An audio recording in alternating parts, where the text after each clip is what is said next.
क्या वर्तमान में ओबीसी की नीतियों पर राज्य सरकार की नीतियों से आप संतुष्ट हैं? नमस्कार, हमारे साथ हैं सुनील सैनी, जो कि करौली ज़िले के ओबीसी प्रकोष्ठ से जिलाध्यक्ष बनाया गया है।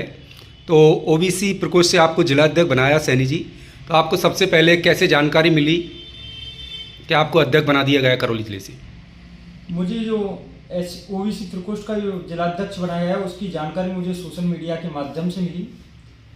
आपके चैनल के माध्यम से मैं सर्वप्रथम हमारे जो राष्ट्रीय नेता हैं आदरणीय राहुल गांधी जी, सोनिया गांधी जी, खड़गे साहब, हमारे जो ओबीसी विभाग के राष्ट्रीय चेयरमैन हैं अनिल जैन जी, प्रदेश के चेयरमैन हैं हर्षाय यादव जी, आदरणीय अशोक गहलोत साहब, सचिन पायलट जी, डोटासरा साहब और टीकाराम जूली जी का मैं विशेष तौर पे धन्यवाद ज्ञापित करता हूं। उन्होंने मुझ पर भरोसा करा।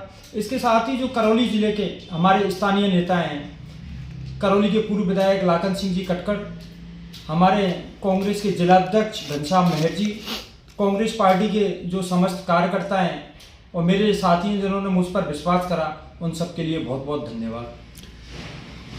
तो सुनील जी, सबसे पहली बात है, आप जिलाध्यक्ष बन गए हो, आपकी प्राथमिकता क्या रहेंगी जिले में? मेरे अंदर जो जिले के अंदर जो प्राथमिकताएं रहेंगी, कांग्रेस संगठन को किस तरह से हम मजबूत कर सकें और जो जनता की आवाज़ है उसको हम धरातल पर मजबूत करने का हम कार्य करौली के अंदर करेंगे। अच्छा, करौली जिले में ओबीसी समाज के किन मुद्दों को आप उठाएंगे? करौली जिले के अंदर प्रमुखतः जो ओबीसी समाज है, इसमें हमारे राहुल गांधी जी का भी मिशन है कि जिसकी जितनी हिस्सेदारी उसकी उतनी भागीदारी जी। तो सर्वप्रथम तो मैं हमारे जो ओबीसी संगठन है उसके माध्यम से मैं ओबीसी के वर्ग के लिए आवाज़ उठाऊंगा कि राजनीति के अंदर आने वाले चुनावों में इनकी हिस्सेदारी तय हो, जिससे ओबीसी को एक आने का चुनावों में मौका मिले। अच्छा, कांग्रेस संगठन में ओबीसी समाज के मजबूत करने के लिए आपकी क्या रणनीति रहेगी? कांग्रेस संगठन को मजबूत करने के लिए मैं जो हमारे शीर्ष नेतृत्व है उनके दिशा निर्देशानुसार यहाँ के जो युवा हैं उनको अपने साथ में जोड़ूंगा और जो हमारे सीनियर लीडर्स हैं उनका मार्गदर्शन प्राप्त करके हम कांग्रेस को ज़मीनी स्तर पर जो कांग्रेस जो इस बीजेपी शासन से परेशान लोग हैं, चाहे वो किसान हो, मजदूर हो, छात्र हो, उन सब की आवाज़ को हम प्रमुखता से बुलंद करेंगे, जिससे उनका विश्वास कांग्रेस के प्रति बढ़े और वो हमारे साथ जुड़ें। और जिले में बेरोजगारी, शिक्षण और पिछड़ेपन दूर करने के लिए आपकी क्या प्राथमिकता रहेगी? करौली जिला में क्या है, कृषि से और जो पत्थर के काम से जुड़ा हुआ है, लेकिन आज इस बीजेपी सरकार ने, इस तानाशाही सरकार ने इस तरह का माहौल कर रखा है, ना तो किसानों को समय पर बिजली मिल पा रही है, चाहे वो खाद की बात हो, ना उनको खाद की पूर्ति हो पा रही है, खनन में भी काम यहाँ पे बंद पड़ा हुआ है, जिससे करौली जिले के अंदर बेरोजगारी की समस्या बहुत उत्पन्न हो चुकी है। हम इन सभी समस्याओं को मजबूती के साथ उठाकर इस बीजेपी सरकार को सत्ता से बाहर करेंगे। आने वाले समय में कांग्रेस पार्टी को हम सत्ता में लेकर आएंगे, जिससे इन योजनाओं को हम सुचारू रूप से चालू कर सकें, किसानों को उनका हक मिले, समय पर लाइट मिले, खाद मिले, जिससे ये समस्या काफ़ी दूर हो। आपकी नज़र में करौली जिले में ओबीसी वर्ग की सबसे बड़ी समस्या क्या है?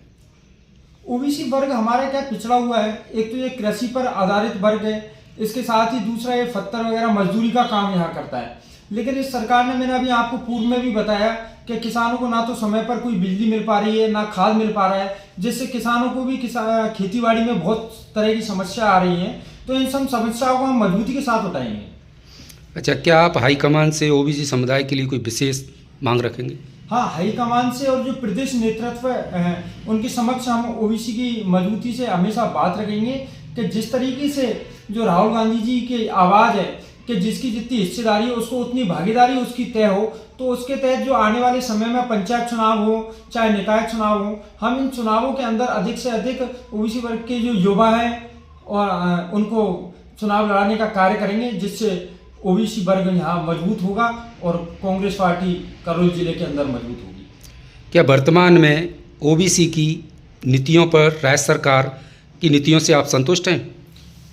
इस सरकार से हर राजस्थान का आम आदमी त्रस्त है, चाहे आप गरीब की बात करो, मजदूर की बात करो, किसान की बात करो, युवाओं की बात करो, छात्रों की बात करो, एक भी वर्ग ऐसा नहीं है इस सरकार से जो संतुष्ट हो। आज आप देख रहे हो किस तरह के हालात राजस्थान के अंदर बने हुए हैं।